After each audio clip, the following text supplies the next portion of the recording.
On a énormément travaillé sur la technologie des machines pour réduire notre empreinte carbone. Et puis les machines, on veut les réparer aussi de plus en plus. On rentre maintenant dans des économies d'usage où en fait, quand quelqu'un par exemple a sa machine en panne, nous on a toujours réparé les machines. Donc on prêtait une machine à la personne qui avait sa machine en panne, on la réparait, on lui ramenait avec une extension de garantie. Mais aujourd'hui, on peut aussi proposer de la remplacer tout de suite par une machine qu'on a déjà réparée et complètement remis à neuf.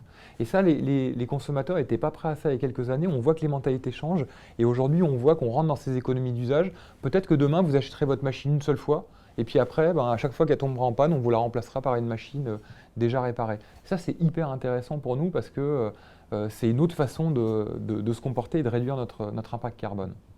Et quand on parle de responsabilité sociale de l'entreprise au regard de l'enjeu climatique notamment, on sait que certaines entreprises essayent de compenser leur empreinte carbone. Est-ce que vous le faites?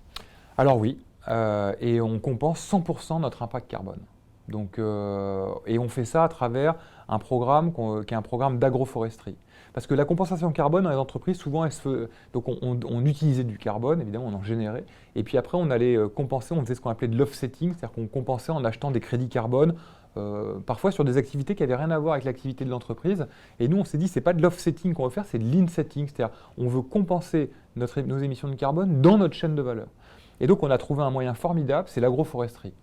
On plante des arbres dans nos champs de café, chez nos caféiculteurs. Et en faisant ça, l'arbre a énormément de vertus. D'abord, il protège le café des rayons du soleil. On a la chaleur, mais les grains ne sont pas brûlés. Il remet de l'azote dans les sols. Il améliore les écosystèmes. Il nourrit la terre. Il donne aussi des revenus additionnels aux fermiers. Donc l'arbre a énormément de vertus et en plantant des arbres, on compense notre empreinte carbone. On plante maintenant 500 000 arbres par an et on compense 100% des émissions de carbone Nespresso. Je ne crois pas qu'il y ait énormément d'entreprises qui fassent ça. En tous les cas, dans le café, on doit être une des seules entreprises à compenser 100% de nos émissions de carbone. Ça ne nous dédouane pas de les réduire.